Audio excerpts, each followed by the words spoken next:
At that point, I refused to look for another job. I no longer want to work for these companies or corporate America where I feel like I have to constantly climb up this ladder and being kicked down. I realized how expendable I was to them, and I no longer wanted to feel like that again. I realized I wasn't a worker bee, I was a boss, and I needed to boss up.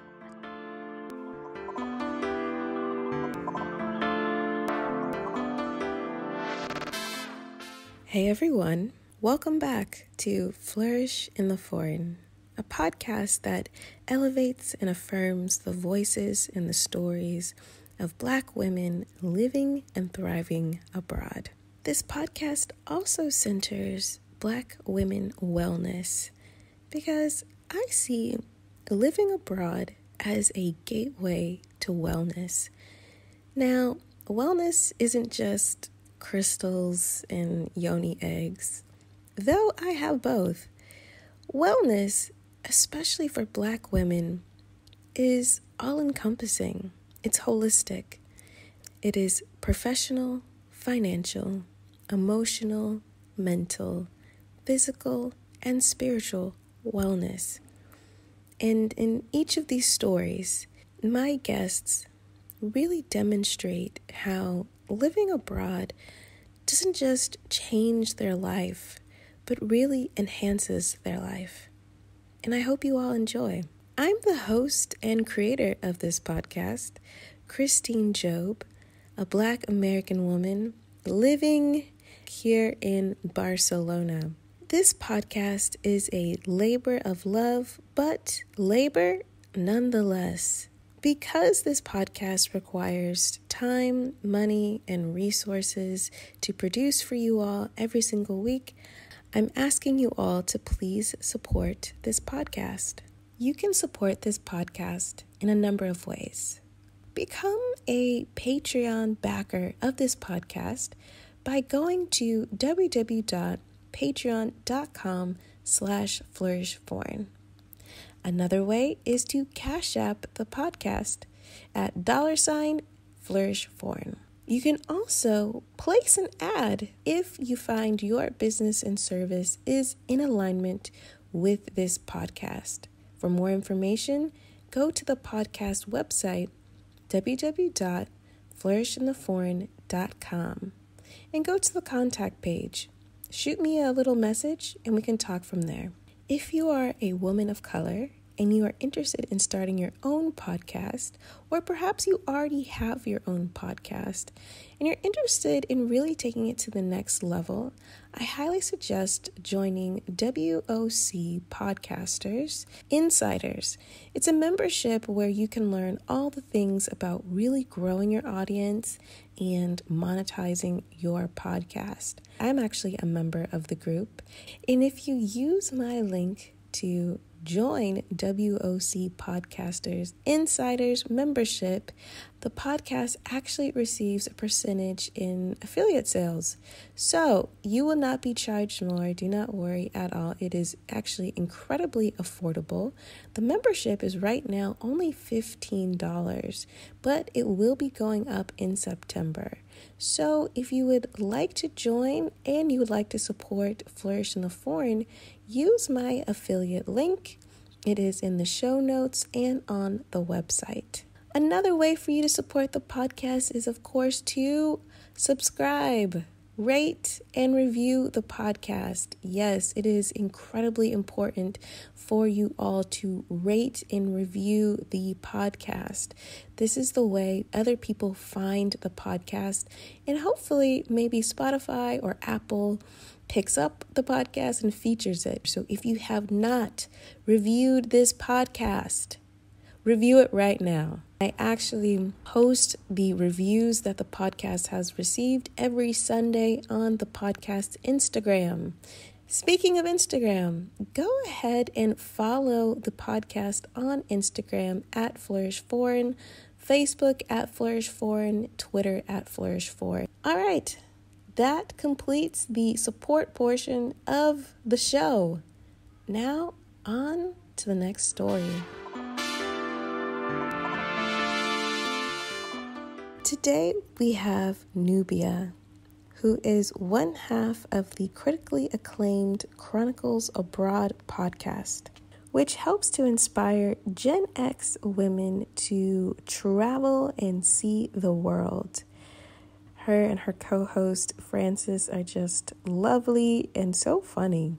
Nubia's story of how her life was really and truly transformed by going abroad is exceptional. But I'm going to let her tell you all about it. I'm 42 and I'm currently in Playa del Carmen, Mexico. I am a native Bostonian. However, I left Boston over 15 years ago to move to Virginia. And when I say home, I really do think of Virginia as home. And I left Virginia 4 years ago to move abroad. I never went out of the country as a child, and my mother was not an avid traveler. I did not leave the country until I was 31 was the first time I had left the country.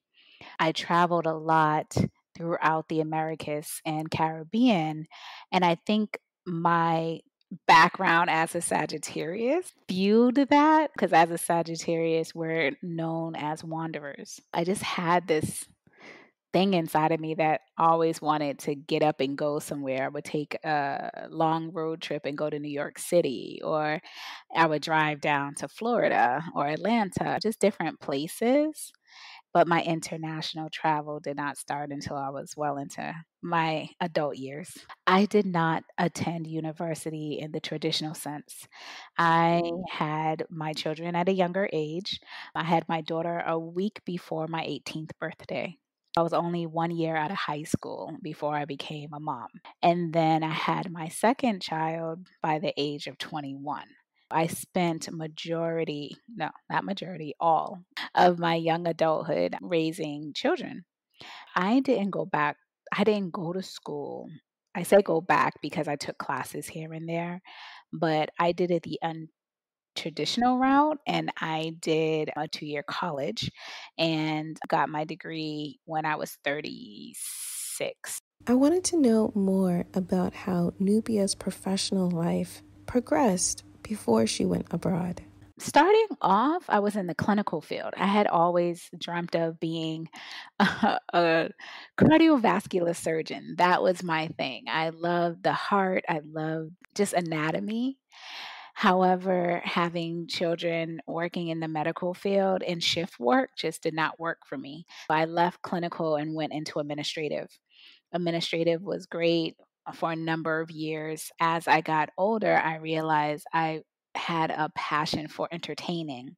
I went into events management, and I was a meeting manager at my last employer before I became totally independent. And I owned my own events planning business. It kind of went hand in hand. Even though I was doing corporate meetings, I was able to leverage my education through my job, taking professional certifications. I went to George Washington University. I went to school for events management and hospitality management. I was able to tie the two in, and travel and tourism became my ultimate business in the end. I was interested in learning more about Nubia's journey abroad, when she started taking international trips, and when were the seeds of living abroad planted? It's very difficult to answer because this was not a calculated decision that I made. It wasn't like one day I sat down. It was a feeling. It was like this overwhelming energy that was pulling me and driving me to want to be somewhere else. I could not understand for the life of me what was going on. For a good, I'll say 2 years, leading up to me moving abroad, I was doing an extensive amount of travel. I had joined travel groups and travel clubs, and I was learning travel hacks. I had credit cards with travel points, and I was learning this whole entire world revolving around travel. I was just booking flights and error deals and all of these things. I got to go to many beautiful places, but I was traveling all wrong. I was going for 3 days here, 5 days there. In 1 month's time, I was maybe going to 1 to 2 destinations, whether it was domestic or international. I remember exhausting myself. I was literally physically exhausted. I remember coming back from Cuba and I just did not feel good. I went to the doctors, and of course, they did this complete workup because I just left a foreign country and they wanted to make sure I didn't have any parasites or came back with anything. When I told the doctor about my travels and all the places I had been to in that 1 year time span, I had been to 16 destinations in less than a year. And she just looked at me and was like, "What are you doing?" She was like, "You're hurting yourself and your immune system is breaking down because of it." There was just a bunch of stress going on within my body. I believe that's when it clicked for me that I wanted to travel differently. Not necessarily move abroad, but travel differently. And I was like, I really want to do a slower pace kind of travel. I would love to spend more time in a location and get to know that culture, get to learn maybe a little bit of the language, develop relationships, and go off the beaten path per se, and not necessarily be constrained to a resort or a hotel. I might want to just get an Airbnb and cook my own breakfast and those kind of things. That's how it started. And once I got that in my mind that I really wanted to travel slower, that's when it was just like, maybe I can just pack my stuff and go. And I couldn't understand. It was literally a force just pulling at me. And I decided to go with it. And there was a bunch of things that kind of happened that aligned my journey to allow me to leave. My daughter had left to college. I was one down, one to go. And I felt like, okay, now it's starting to feel like I'm at the end of a parent circle. I'm always going to be a parent, but we always strive to get that child off to college. And then we have like a breath of fresh air that's like, we did it. So that was one check mark. The other was I went on holiday vacation during Christmas and I came back to work and we had our morning meeting. And after our meeting, my boss called me in the office and HR representative walks in and I'm like, what the heck is going on? Because we all know what happens then. And they tell me that they made some changes and they're doing some shifts and my position was being terminated. And I was livid. I was just like, I just came off of a 10-day vacation. Are you serious? Like, what? At that point, they had given me a really good package, though, I must say. I was able to keep my health insurance for 6 months. I was able to still get paid on payroll for 4 or 5 months. I was able to apply for unemployment and they weren't contested. So I had no choice but to leave that office with my tail between my legs. And I just felt betrayed. I had it in my head that I was only going to stay there another year, maybe two, and save up this and pay off that. I had done really well with my credit and my financial management. So that box was checked. I was saving money. That box was checked. I just felt like I was in this good place and I just wanted another year or two to get better, to pay off the car loan, to pay off a couple of things. That's when I was propelled because I was just like, well, I don't have a job now. At that point, I refused to look for another job. I was like, I no longer want to work for these companies or corporate America where I feel I have to constantly climb up this ladder and being kicked down. I felt betrayed by my employer because they knew my history. They knew I was a single mom. They knew I worked hard. They knew I had the drive and the knowledge and the ability. Why not work with me and help me find another position within the company, not just terminate my position? So I realized how expendable I was to them. And I no longer wanted to feel like that. I realized I wasn't a worker bee. I was a boss and I needed to boss up. That's when I decided I was no longer going to look for a job. I started doing extensive research about my likes and my dislikes, what made sense to me at the time about what I wanted and where I wanted to go. Asia kept calling my name. I'm ready for some life changes. I'm ready to do something different. I love Vietnamese food. Vietnam was on my horizon. And there's no amount of research that you can do literally online or anything else that can prepare you. I was watching YouTube videos of young white people traveling the world talking about, I can teach you how to travel for $5 a day. But here I was about to turn 40 and nobody looked like me. I couldn't resonate with any of these folks. And it was ironic enough that a mutual acquaintance of mine that I had met in DC years before, I was on Facebook just scrolling and I realized that she was in Thailand. And I'm immediately in her inbox. Hey, you're in Thailand? You moved to Thailand? That was the first Black person I knew that was a mom because she was a single mom as well. She was of age, over 35. And I was just like, what's going on? It was actually my co host, Frances. And she's like, her son went off to college. Her father had passed away. She felt like she had no ties and she just needed to do something dramatic and something different. And she ended up moving to Thailand to teach. And that was great for her, but I knew I didn't want to teach. And I didn't have the 4-year degree to be a teacher. I was like, well, shoot, if she can do it, I can do it. And that's how my journey really began. From there, Frances and I would talk a lot because I wanted to absorb the information that she knew.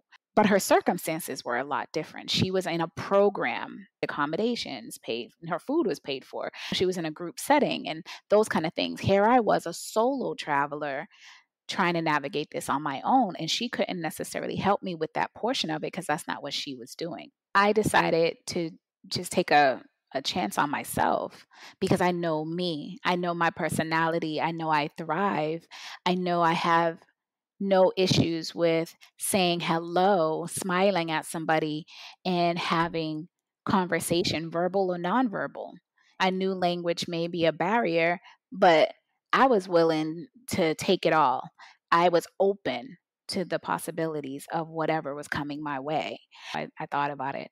And I'm going to go to Thailand and I'm going to check out Bangkok and I'm going to check out all of these beautiful Buddha statues and all that stuff before I get to Vietnam. Thing going on in Thailand called Yi Ping, where the lanterns, get released. And I was like, I'm going to do that.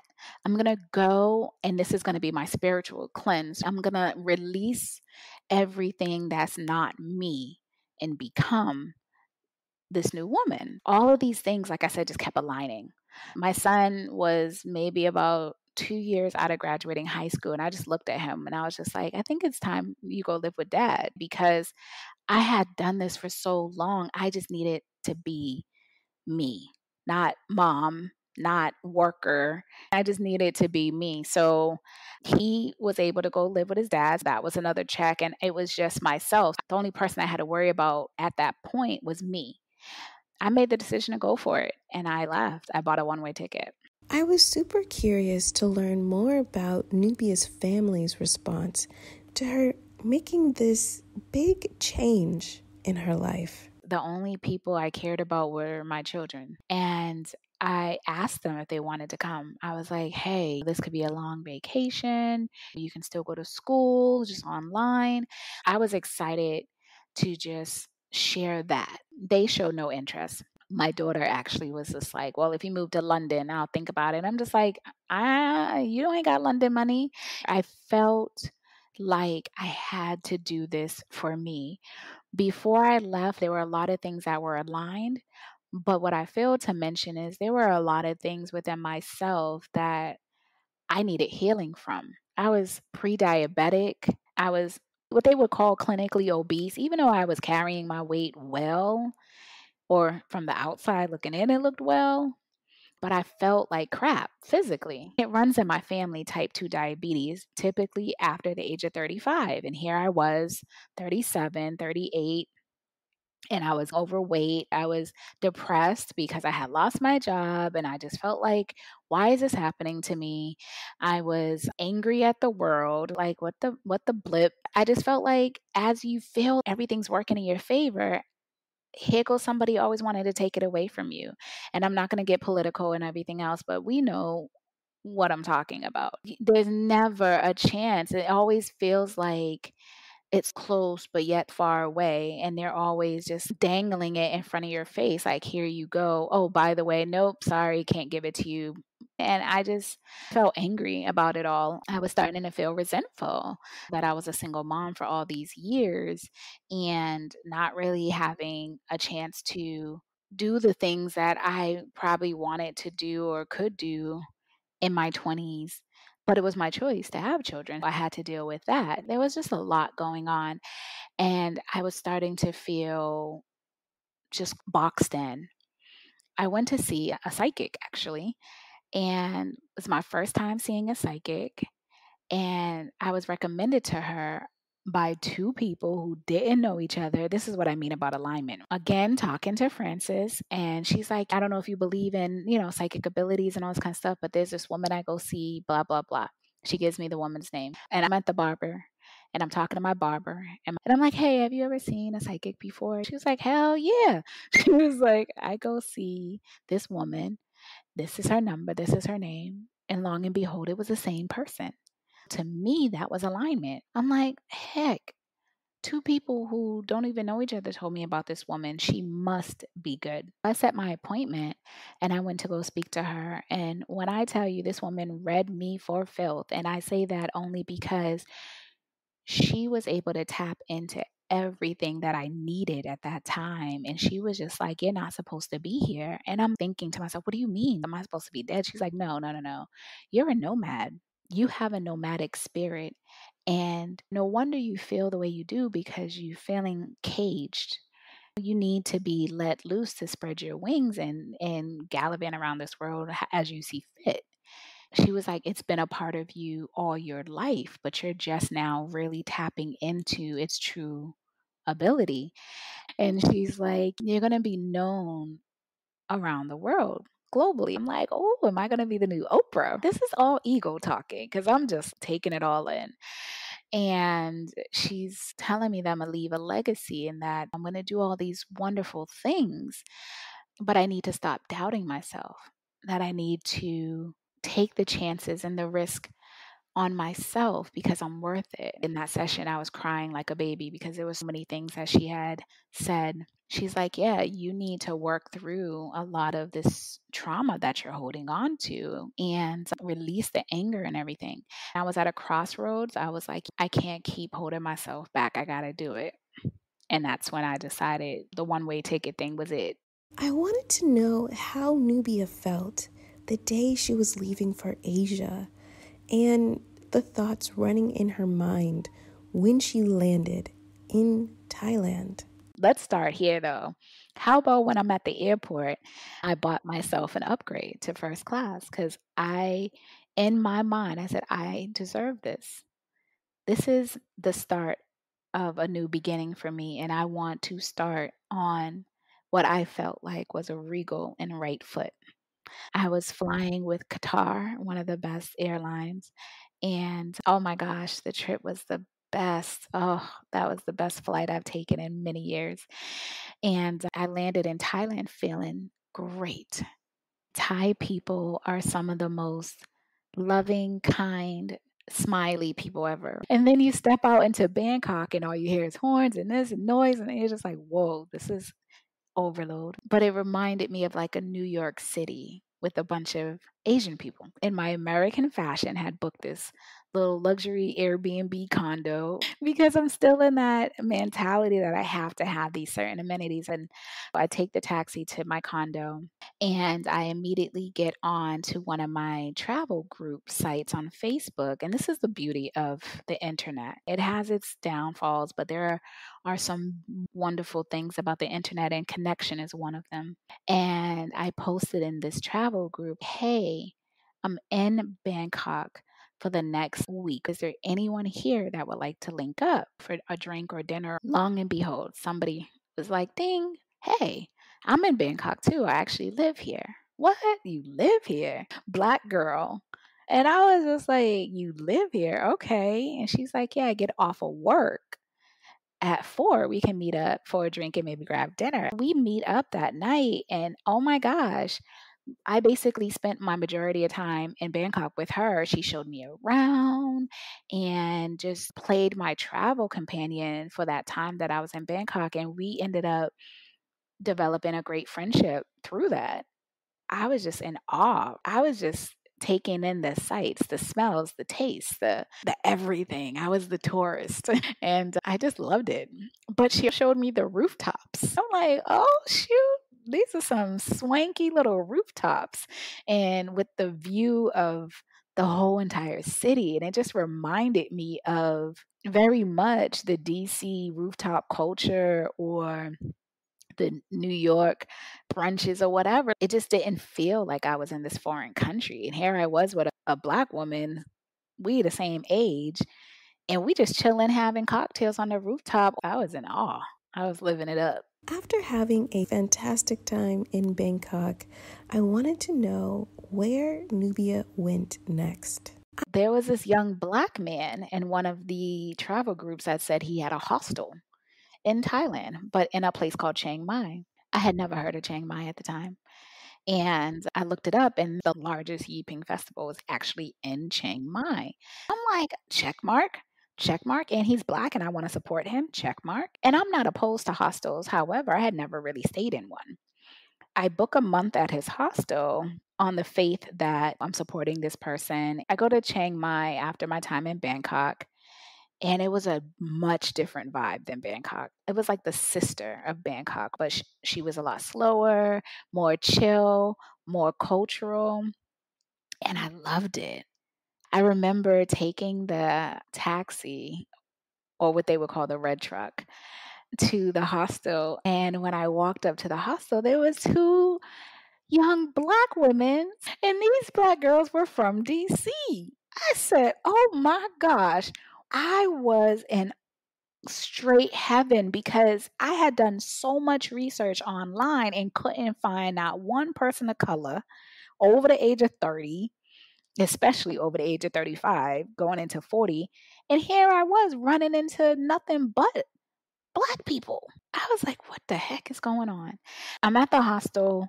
2 days in, another young lady comes to the hostel, another black woman, little older than me, just by like a couple of years. We get to talking. Come to find out, she has a really good friend in DC who's done a lot of traveling and was in Asia not too long ago. I'm like, oh yeah, I have an acquaintance that I was just talking to.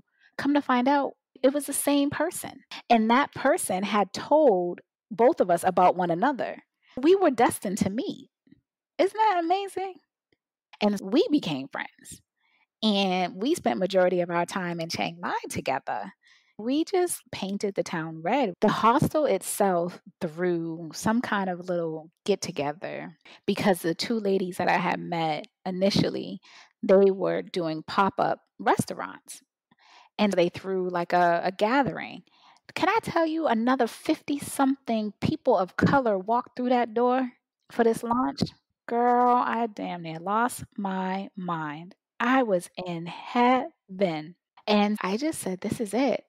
Vietnam didn't happen until almost a year later. I ended up staying in Chiang Mai. I stayed in Chiang Mai for 2 years. I asked Nubia to describe to me her first year abroad. What were the ups, downs, unexpected pleasant surprises, and unexpected obstacles? Living my best life, girl. Living my best life. For the first year, I have to say, for the first year, I did not work because I didn't have to. Asia is very inexpensive to live in, and I had saved enough and I was able to navigate with what I had. However, I was learning so much about myself. The people that I had considered friends before I left were starting to disappear. I was starting to be more observant of the people I was communicating with. And there was just a lot of revelations happening at once. I had to seek spiritual help with that because it was flooring me how I was losing people left and right. And I'm not talking about to death. I'm talking about just in general seeing their true colors and realizing I spent way too many years in this bubble that didn't suit me. And so I did some Vipassana, yoga, meditation retreats, and those come a dime a dozen in Asia, and they're pretty inexpensive. A lot of times they're just donations, especially if you do it at one of the temples with a Buddhist monk and everything else. I did a lot of those. I sought out a spiritual healer and did some work on removing what you would call dark entities that continue to kind of latch onto you. It's that energy that just want to suck you dry. Removing that, healing through past traumas. And what people don't understand is we hold trauma in our muscles. I was having severe back spasms that were literally causing constrictions in my chest where I couldn't breathe. Nah, that wasn't just spasm, that was trauma.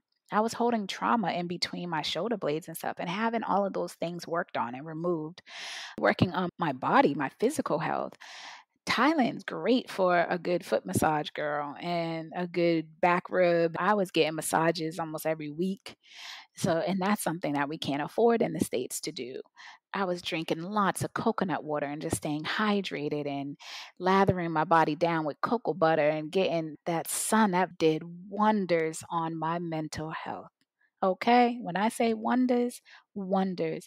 I was clinically depressed in the winters in Boston. That's one of the reasons why I don't call Boston home. I was miserable because of some of the longest winters I've ever had to deal with. And they weren't good times.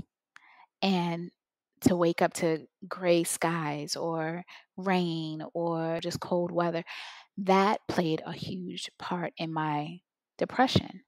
Here I was in this country that I woke up every single day to nothing but beautiful sunshine. And that sun was like a warm hug every morning, listening to the birds chirping. That stuff does so much for the transformation of a positive, more peaceful mental health state. Here I was working on all of that, not even noticing that I was shedding these pounds. I was shedding all this dead weight. I look like two separate people. I have this one photo of me the week before I left and me maybe 6 to 8 months later. And I look like Benjamin Button. I like reversed age because Thailand was doing so many great things for me and my body and my mind and in my spirit and my heart. It was transformational. It was transformative, period.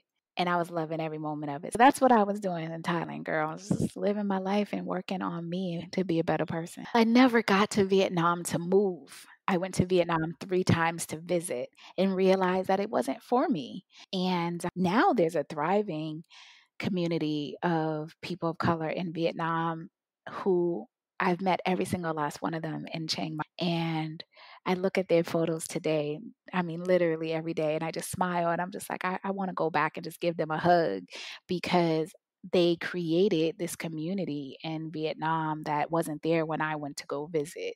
The reason why I stayed in Chiang Mai for so long is because I had a community. They were my community. Chiang Mai was home. After living her best life in Chiang Mai with an incredible, beautiful Black community, I was curious where Nubia went next. I ended up leaving Chiang Mai because I really wanted to date. I was dating someone at the time and they had lived in the States. And I said, okay, I'm going to try South America. I moved to Colombia for a little while. While I was in Colombia, I realized it didn't suit me for many reasons. One was I wasn't able to travel about South America the way I was able to travel around Asia. I love Southeast Asia. You could literally book a ticket from Thailand to Bali for $80 round trip, or go to Laos, go to China, go to, the Philippines, Taiwan. You can go anywhere. It really costs you under $100. I went to India. I went to so many places. Singapore. I went to all these places in the 2 years that I had lived in Thailand. Well, living in South America, I didn't have that, period. There was no accessibility. I wanted to go to Brazil and the ticket was like $600. I was like, "What? Brazil's next door. What do you mean? Can I take a bus over there or something?" Like, I don't get it. It would have been cheaper for me to fly from Colombia to the US and then from the US to Brazil than to just go to Brazil from Colombia, which made absolutely no sense to me. I was like, "Okay, this isn't gonna work for me." I ended up leaving Colombia and decided on Mexico because it was a lot closer to the States that this person and I could date. It was a situation where they give you 6 months on your visa. I didn't have to worry about having to leave the country every 30 to 60 days or 90 days. I had a good 6 months to really just plant myself. I do a lot of one ways. I never book round trips and I never book my next tickets. I just need to see how I feel when I'm in a place. I landed in Mexico City on a layover before coming to, I believe it was Playa del Carmen. And I fell in love with Mexico City and I ended up staying there for 9 months. Then, as Mexico City started getting cooler and colder, and I was realizing that I wasn't really liking this. I'm not a cold weather person anymore. I went to Playa and met a whole nother community of people of color and was just like, whoa, wasn't my thing. It like going to Miami on vacation. Everybody likes to go to the rooftop, have drinks. And I just had a simpler way of life after living in Thailand for long. I went to Tulum and I was staying at a hostel. I remember walking into this hostel and I was amazed. I mean, it was beautiful. It looked like a huge hotel. And I was just like, whoa. And I'm in hospitality. I'm like, can I see the manager, please? And I'm asking all these questions about this hostel and how long it's been and what are they doing and if they need any help to let me know. He was like, let's meet tomorrow and talk. Girl, they hired me the next day for 30 days. It was, let's try it out, 30 days for me to be a host. My job was basically to talk to people who had checked into the hostel and find out why they were there, how long they were staying, if they wanted any excursions, all of those things. And I'm good at that kind of stuff. That comes naturally in exchange for free housing. Oh, yeah. I lived in Tulum for a little over 30 days. I had to leave because Tulum is developing very fast. It was not stable when it came to internet. It wasn't stable when it came to like hot water or water at all because they're doing so much construction that they would have bouts where there was no water for 2, 3 days. There would be electricity going out and things like that. And I work online. I needed something more reliable. I came back to Playa and I've been in Playa ever since. I've been in Mexico for almost a year. I asked Nubia to describe to me her experience of being a Black woman abroad. I think there is this huge misconception that as a person of color, we're not welcomed in a lot of places, and that's not true. We're not even wanted in America. Honestly, I have to say that I've been welcome in almost every country that I've been to. Even though I might look different than them, they've been wanting to know more about me. Sometimes I get mistaken as an African woman because I'm dark skinned and they associate that dark skin with Africa, which is fine. I'm gladly say my ancestors are African, but I was born in America. If I say I'm American, their face is like, what? Their depiction of an American is literally like a Beyonce because that's all they would know is kind of the music scene. They don't know much about America. I have been able to navigate this world with little to no issues. I would say colorism is global, but racism is not. I have seen and dealt with some trying times when it comes to actually just being a woman. A lot of people know in the Middle East, being a woman does not mean shit. Excuse my language. I mean, it's a male driven country. With that said, as a woman and then as a Black woman, you're really looked at a little bit less than. But that's a cultural thing that they have to deal with on their own. I'm in their country and I'm a guest. I respect their cultural norms and I don't step out of that and I don't buck up my chest and be like, well, you're going to do whatever because I'm this. Absolutely not. What I realize is, and I've seen throughout my travels, and it really disgusts me sometimes, actually all the time, that foreigners will come into these countries and act like the people in that country are supposed to treat them in this way because that's what their expectation is, not taking into account the cultural differences of that country to understand that they don't operate the same way that your country may operate. It becomes this like battle, and I don't have that for me. I navigate under the radar because I'm very respectful of the cultural norms in every country that I go to. If I'm in a predominantly Muslim country, you're not going to see me wearing tank tops with spaghetti straps and short shorts. That's not going to happen. I'm going to be covered. I'm going to be respectful. I'm going to understand what's going on when there's a call of prayer. I'm going to understand that I'm not eating pork in this country, or I may not be drinking alcohol in this country. There's all of those factors that I need to take into consideration, and I do that. I'm not that visitor that comes that's like, I don't understand why I can't and why you don't, and that's not me. I haven't had any issues for the most part. I think the only problem I had was in India. And it's crazy because in India the shades of brown is some of the most beautiful shades of brown and you have ever seen in your life, girl, outside of Africa. And I was totally an alien to them. Like the unwavering stares, which was very hard for me to deal with because I never dealt with stares to that level. Now in China, they're going to take pictures of you.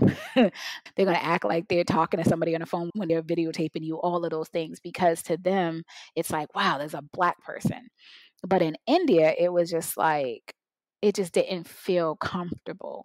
And so I really did cut my stay short and I left the country because I didn't feel comfortable being gawked at the way I was. I asked Nubia, what has it been like dating abroad? I think it was a little bit more difficult for me because now I'm in my 40s. My generation, the Generation X community, we're out there, but a lot of us who are traveling are either traveling with our families or traveling with our mates or just on different trajectories in our lives. It's the generation Y and Z who just leave university and they're just globetrotting the world and they're partying and they're having fun and they're able to find this love and connection abroad. I just haven't found that. Also, not only am I African American woman over 40, I'm an African American woman who's a lesbian and over 40. There was all of these things that I won't call them roadblocks, but I just would say that it was just a little bit more difficult for me to find that community and I haven't had relationships outside of my race. It wasn't that I was seeking other ethnicities either, but I would have been more apt to date somebody else had I dated men and had I dated somebody who was of a different race. Nubia identifies as a lesbian woman, and I wanted to know how that has affected her travel decisions and how she is treated abroad. The thing about that is being a woman who loves women it has nothing to do with me going to a country and understanding their cultural norms, like I stated. I'm not going to go into Dubai and try to hold someone's hand that is of the same sex. I'm just not going to do it. I don't care how much you want to say you love me, because that's disrespectful and it can get us killed. Do you understand what I mean? You have to understand the countries you're going to, period. It's not necessarily accepted that much in the States, depending on what state you in. At the end of the day, I just am a woman first. Then I'm a black woman. Then I'm a lesbian woman. Does that make sense? When I walk into a room, I don't have the gay flag across my face or tattooed on my forehead. I don't do that. And on top of that, I am not masculine identified. It doesn't show outwardly as if some women who might be more masculine of center and wear masculine clothing. To that extent, yes, you have to be mindful and careful of where you go. For instance, I would just say the UAE or the Middle East in general, you could be arrested for what they call gender impersonation. A woman wearing male's clothing is not received well there. Now, As a tourist, you have a little bit more leeway because you're putting money into the economy, but it's when you're living there or you're outside of like the tourist places. Even as a straight woman, you can't go to the Middle East with your boyfriend. You're not married. You go to a hotel and there's only one bed. Absolutely not. Absolutely not. That is a no go. That can get you locked up. Premarital sex in a country that doesn't believe in it, that's against the law. And a hotel may or may not call the police on you, or they may or may not reject that room and say that you need two separate beds or two separate rooms. There's all these things. People need to understand that with travel comes educating yourself. You have to educate yourself. Don't just go somewhere blindly because you're looking at somebody's IG pictures and think like, "Oh, I'm just going to go there because it's beautiful." Understand where you're walking into. Understand the culture of that country. Understand that sometimes some of these IG pics are totally disrespectful to that country. Depending, Thailand's good for stopping you at the airport. Thailand is good for stopping you at the airport. China monitors all the social media that goes in and out of that country. You have to be careful. We all know about the guy who went to North Korea and stole the propaganda, got arrested, and they shipped his ass back to the US and he died immediately. Things like that is real life. They don't play. You can't go to a country and disrespect their cultural norms, period. I don't care whether you think it's right or you think it's wrong. I asked Nubia to tell me the origin story of her amazing podcast, Chronicles Abroad. In the beginning of the interview, if you recall, I was telling you that I had done all this research and I couldn't find anybody that looked like me. And when I tell you I'm a researcher and I love to research, I mean, I couldn't find nobody that was a person of color, a mature person, meaning a professional over 35 that had career and assets and maybe children and things like that. When Frances was doing her thing in Thailand teaching, I remember getting to Chiang Mai and having a conversation with her and being like, yo, I met all these Black people who live here and I could not find these people anywhere. They're not sharing their stories. I'm a talker and I'm a communicator and I'm an extrovert, an uber ultra extrovert. Frances is more of a introvert, you know what I mean? But she loves travel. I was just like, she was like, well, do you know anything about podcasts? And I was like, I never really listened to them or whatever. She gave me like a host of podcasts to listen to, blah, blah, blah. And then I was just like, well, I want to do something like this because I know me and I'm a talker and I love to communicate with people and I love to ask questions and I love sociology. I love how the human mind works. I love hearing people's stories, real stories. So I was like, let's start a podcast. She's like, what? I was like, let's do a podcast. Like, will you help me? If I created this podcast, will you help me do this? And she was like, sure. And that's how it all began.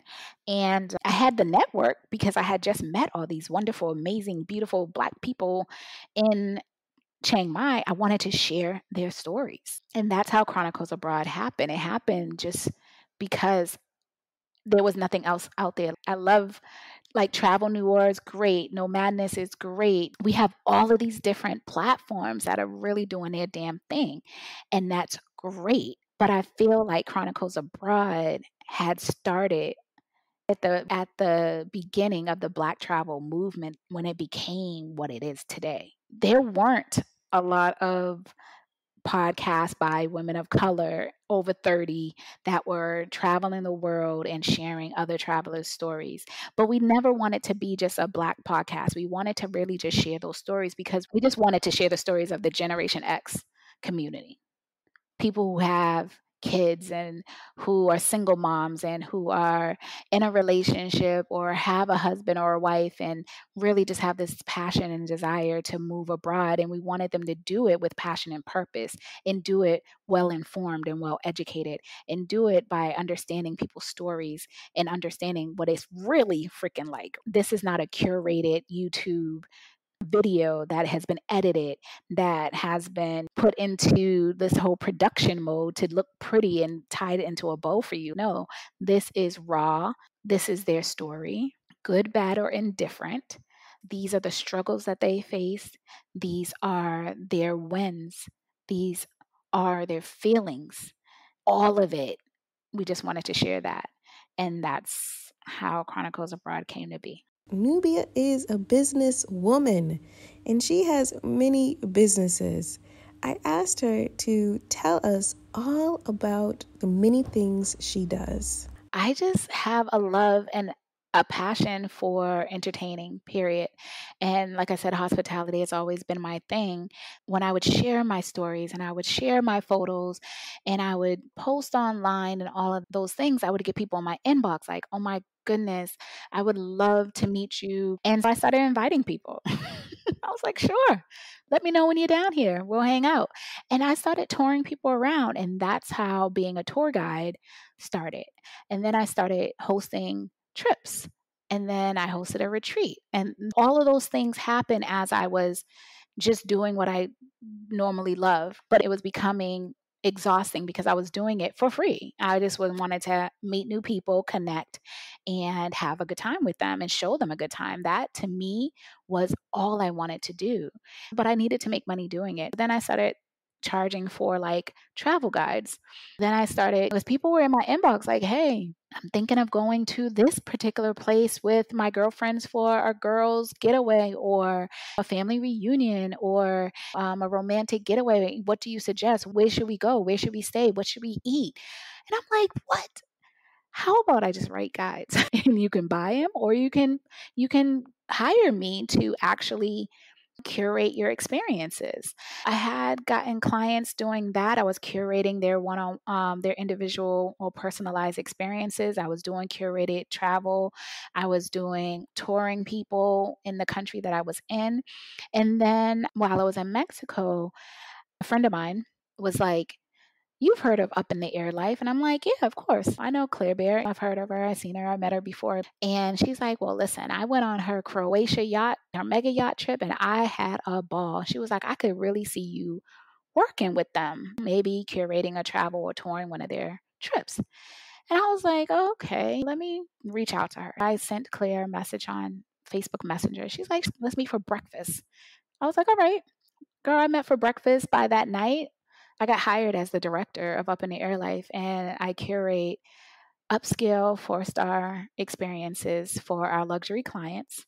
And that became my next, venture. And then with not the pandemic and everything, I had to make a pivot and shift a little bit. So I started working on our social media and I started taking social media marketing classes and digital marketing classes. And I was getting certified for these things. And I was taking hospitality management again, just as a refresher and sustainable tourism.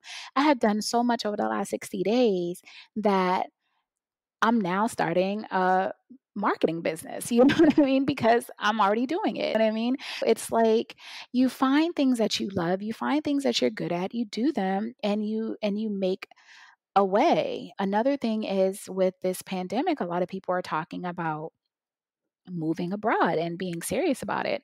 So I decided to offer expat coaching. And I have a client that I'm working with one on one to help her make her move abroad. And she's my beta client.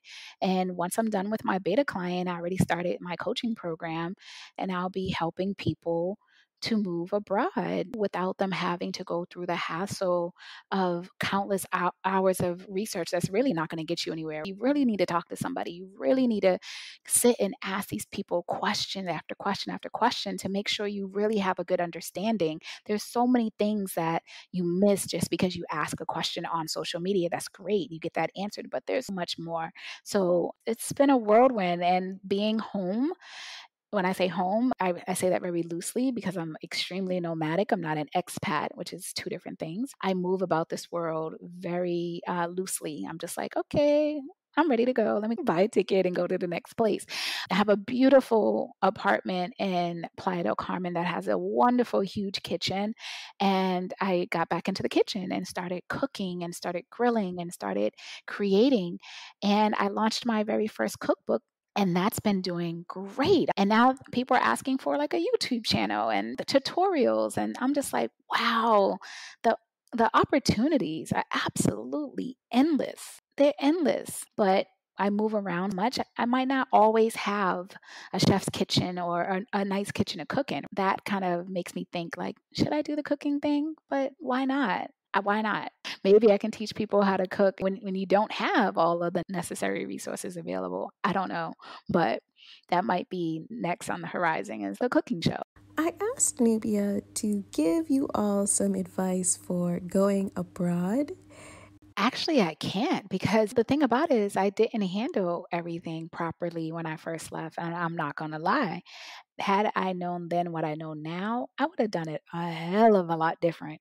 This is why the coaching is important because I made all of the mistakes, all of them. A lot of those mistakes stemmed around financial management. When I left the States, I had a cushion. I had a bank account with a couple of zeros, and I was in Asia, like I said, balling, living it up, vacationing. I used all of those terms for a reason because I didn't know no better. I wasn't realizing that I was spending but wasn't gaining any money. I wasn't working and Asia's inexpensive. I'm thinking, well, I was spending 2,500 a month for a house that I was renting, and here I am with an apartment that's 500 or a hotel that's like only $60 a night and this, that, and the other. But I was depleting my money faster than I can replenish it. I'm actually working with a financial advisor now because I'm doing these businesses and because I'm in a much better financial position today than I have been in the 3 years of my travels, that I'm able to make sure that my finances are correct. I wish I could give somebody advice other than just to be mindful of the fact that if you do move abroad, your mind is thinking you're typically on vacation mode because you're getting to know the area. You want to go to all of the places on TripAdvisor. You want to go to all of the places on Instagram. That stuff costs money. And 9 times out of 10, it's more money than you would normally pay if you just go to a local restaurant or if you go to a local destination. And it's really about trying to budget what works, and depending on the country that you're in, your budget could either be extended very far or it may be limited depending on what you can do, especially in places like London or Paris. The euro or the pound versus the Thai baht or versus the Colombian peso versus the Mexican peso. I mean, you really just got to pay attention to currency and what's going to be your budget and what you actually can and cannot afford. Don't try to ball out when you can't, because you'll sure enough be in a place where you're like, oh snap, I messed up, because that currency conversion is going to kick your butt when you're going to these hotel rooftops and realizing they're charging you service fees because that you're a tourist and they're charging you tourist prices. It's very different when you're in a local environment, and it's very common that you get charged a much higher premium for things because you are not a native. You just be mindful of the amount of spending because in your head you're thinking US dollar, like, oh, if I was in the US, this would cost me this. This is nothing. But you're doing that constantly. You're constantly spending more because you're thinking to yourself, oh, that's nothing. That's only $2 here. But every $2 adds up. I asked Nubia to describe to me her concept of wellness and how living abroad has influenced her concept and practice of wellness. What happens as a woman of color is we're surrounded by noise and we don't even know it. I mean, it's a lot of chaos around us. If you're a mom, you got your kids, mom, mom, mom, mom, you got your job. Hey, I need this now. This, you got coworkers. Hey, girl, did you hear? You got your friends like, yeah, there's a lot of noise. There has to be a time when you can just release yourself from the noise by walking away and spending time to yourself. It might seem easier said than done. A lot of people now are understanding what it means to kind of sit in a space and they're losing their freaking minds. I'm bored. I can't believe I can't go out. People are feeling it, but you don't understand that this was the time that you needed to actually sit with yourself, to think about what it is that you're doing, to really consider all of the things that you have been thinking about, but maybe put off. Really looking at that relationship you're in, the job you're in, the whatever it is. If there needs to be a pivot, you need to take time out to remove yourself from the situation so that you can make a better informed decision for yourself of whatever the next phase or step is for you. I'm a firm believer of silence, taking time to meditate. I'm not a huge journaler. However, when I have written my feelings down, it's a huge release. I am a firm believer of crying.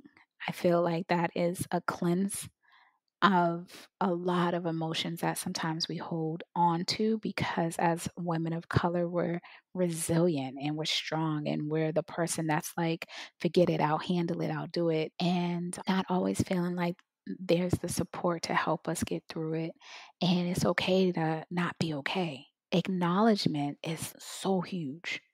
Acknowledging your hurts, your pains, your triggers, your struggles, your thoughts, acknowledging them first, taking the time out to clear the noise, you can make some decisions on what to do with the things that you're finding out, then letting go, forgiving yourself, forgiving others, letting go of what no longer serves you. I don't give a crap how long that person or how much you invested in whatever. If it no longer serves you, it got to go. Understanding that it's okay to ask for help.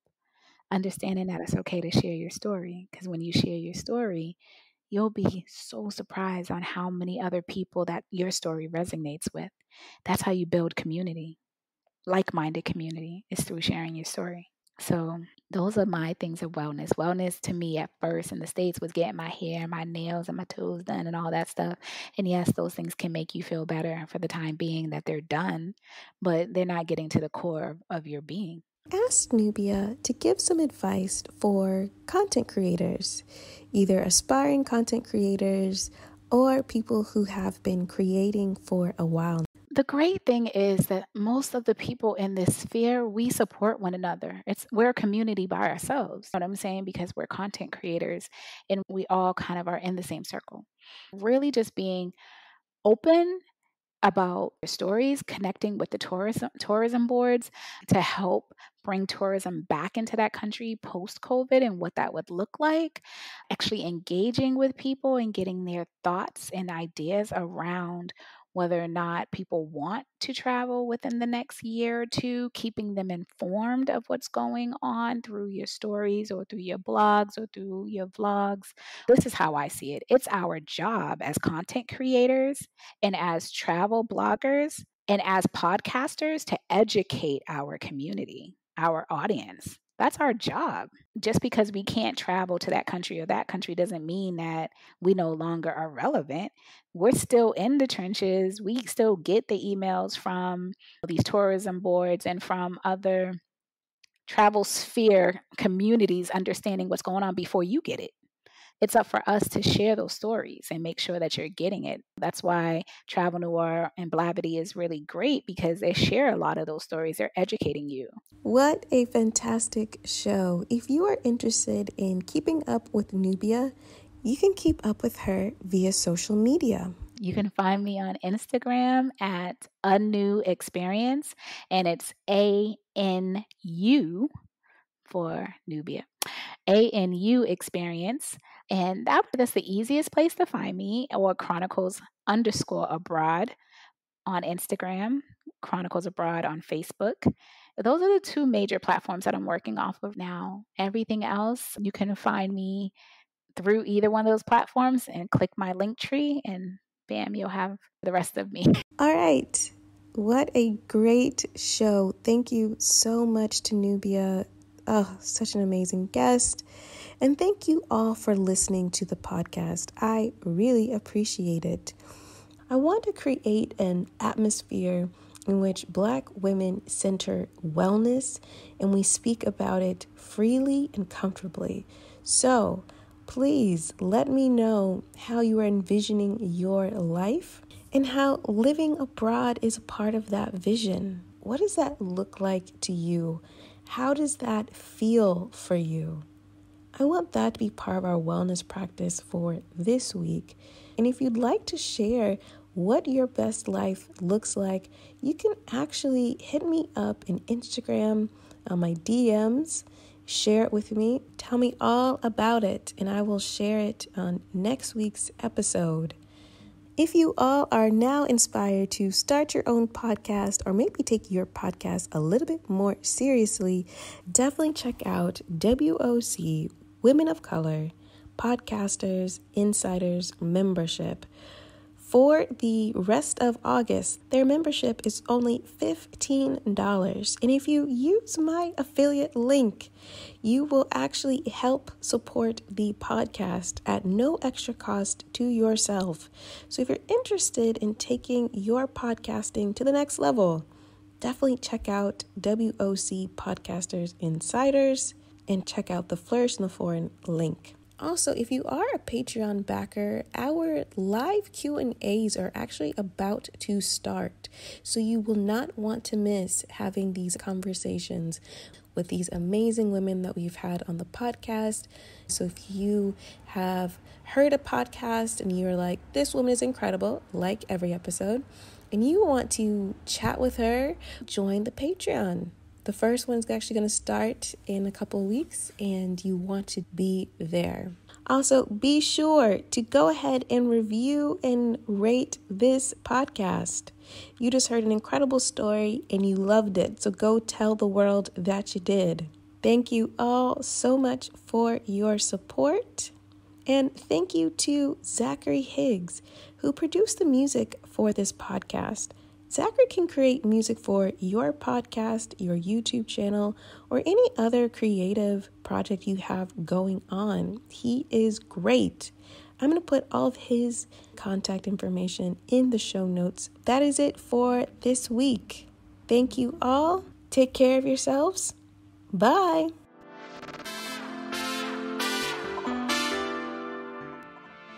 On the next episode of Flourish in the Foreign.